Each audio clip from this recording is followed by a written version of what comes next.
Let me tell you a story about the biggest workplace revolution you've probably misunderstood. It's 2025, and Emma, 24 years old, quits her corporate marketing job. Good salary, benefits, the kind of position her parents dreamed of. And she walks away. Her dad is furious. Your generation doesn't want to work anymore, he says. But here's what he doesn't see. Emma didn't quit working. She quit dying. Welcome to the Great Resignation Gen Z edition. And no, it's not what you think. Here's the truth nobody wants to admit. Gen Z isn't lazy. They're the first generation smart enough to say no to a system that's been broken for decades. And the older generations? They're terrified because Gen Z is exposing everything they were taught to accept. Let's rewind. To understand why Gen Z stopped playing by the rules, you need to understand what rules they were handed. Gen Z came of age watching their millennial siblings graduate college with massive debt and end up as baristas. They watched their parents give 30 years of loyalty to companies that laid them off in an email. They saw the 2008 financial crisis. They lived through a global pandemic that proved most jobs could be done from home, even though bosses had said it was impossible for years. Think about that. Gen Z watched the entire system reveal itself. They saw that hard work doesn't guarantee stability, that corporate loyalty is a one-way street, that the promise of work hard now, enjoy life later is a lie because later never comes. So they asked a dangerous question. Why are we doing this? And when nobody could give them a good answer, they stopped. But here's where everyone gets it wrong. They didn't stop working. They stopped accepting terrible conditions for work. There's a massive difference. Let's talk numbers because the data tells a story the headlines miss. In 2024, workers between 20 and 25 had the highest quit rates of any age group. Not because they're lazy, because they're the first generation to treat themselves like they matter. Gen Z workers are leaving jobs at record rates, yes, but where are they going? They're starting businesses, freelancing, building portfolio careers, creating content, teaching online, consulting. They're working, often harder than ever, but on their own terms. The difference? They refuse to destroy their mental health for someone else's profit margin. Let's talk about mental health because this is where the generational divide becomes a canyon. Older generations were taught to push through, suck it up, never show weakness. Mental health was something you dealt with in private, if at all. Asking for help was weakness. Boundaries were excuses. Gen Z said, that's insane. They're the first generation to openly discuss anxiety, depression, and burnout. Not because they're weaker, but because they're honest. They watched millennials burn out trying to prove themselves. They watched their parents have heart attacks at 50 from stress. Gen Z looked at that and said, there has to be another way. So when a job demands, they answer emails at midnight, sacrifice weekends, skip lunch breaks, and pretend to be passionate about corporate synergy, Gen Z does something revolutionary. They leave, and companies are losing their minds. Because for decades, businesses operated on a simple formula. Pay people just enough that they won't quit, work them just hard enough that they can't think, and replace anyone who complains. It worked because workers didn't believe they had options. Gen Z knows they have options, and that changes everything. But let's address the elephant in the room. Money. Critics say Gen Z can only afford to be picky because they live with their parents. And you know what? Some do. But let's talk about why. Gen Z faces the worst economic conditions for young people in generations. Housing prices have skyrocketed. Student debt is crushing. Entry-level jobs require 5 years of experience. The cost of living has exploded while wages have stagnated. A Gen Z worker today needs to work significantly more hours than their parents did to afford the same lifestyle. The math doesn't work anymore. So they're not playing the game. Instead, they're rewriting it. They're house hacking, living with roommates, building micro-communities.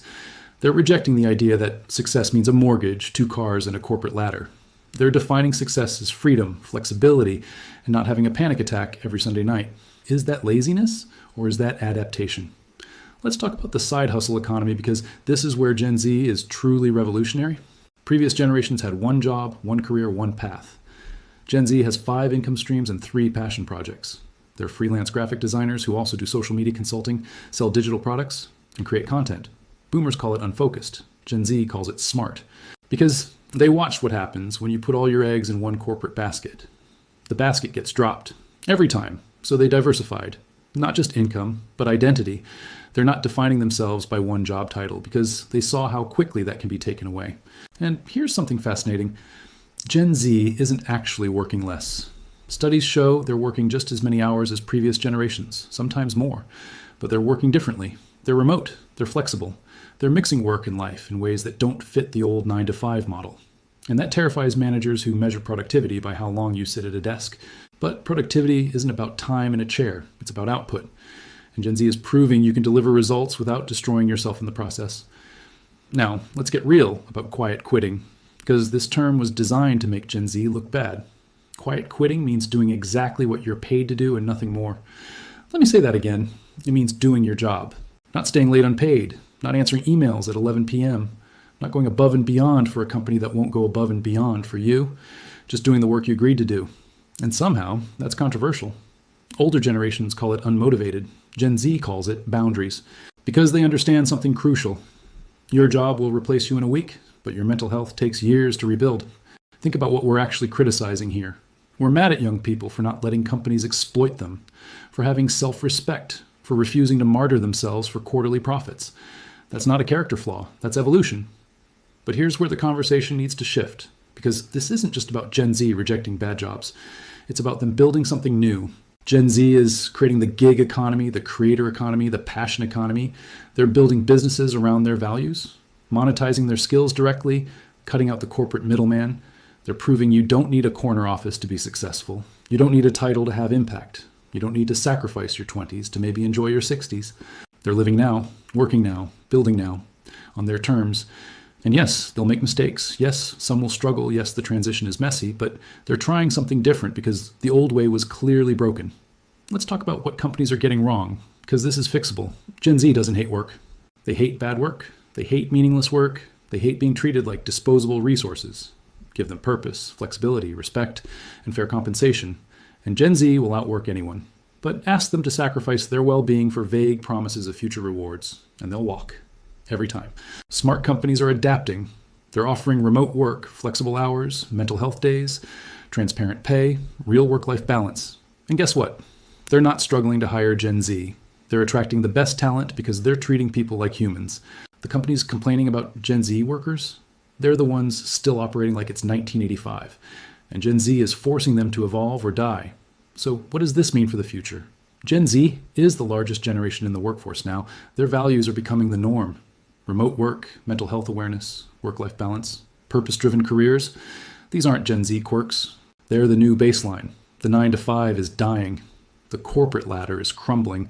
The idea that you owe your employer your soul is extinct.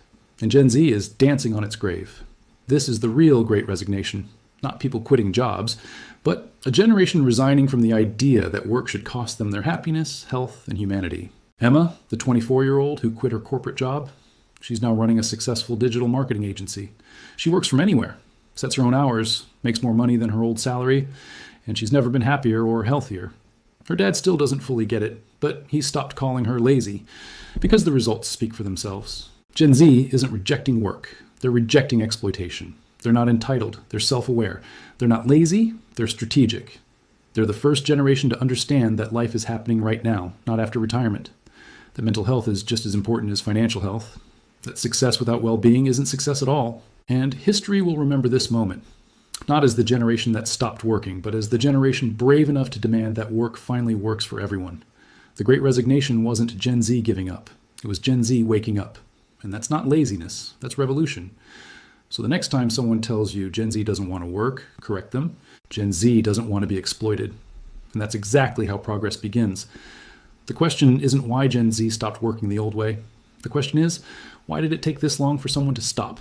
Welcome to the future of work. Gen Z is building it, and it's about time. If you want more real economic analysis, subscribe to the channel, like the video, and share it. Your support helps this content grow and keeps the conversation alive.